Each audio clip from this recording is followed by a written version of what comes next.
Prime Minister Shehbaz Sharif and Pakistan Cricket Board's (PCB) Interim Committee Chairman Zaka Ashraf on Sunday felicitated the Pakistan Shaheens for lifting the emerging Asia Cup trophy.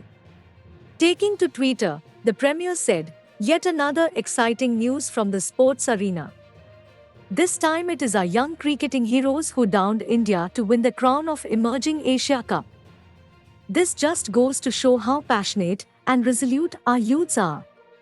I am determined more than ever before to prioritize the promotion of sports through maximum facilitation. Well done, boys.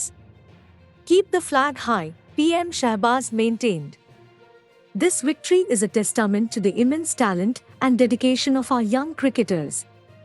Pakistan Shaheens have once again demonstrated their ability to compete at the highest level, and I am incredibly proud of their achievements, a PCB press release quoted Zaka as saying.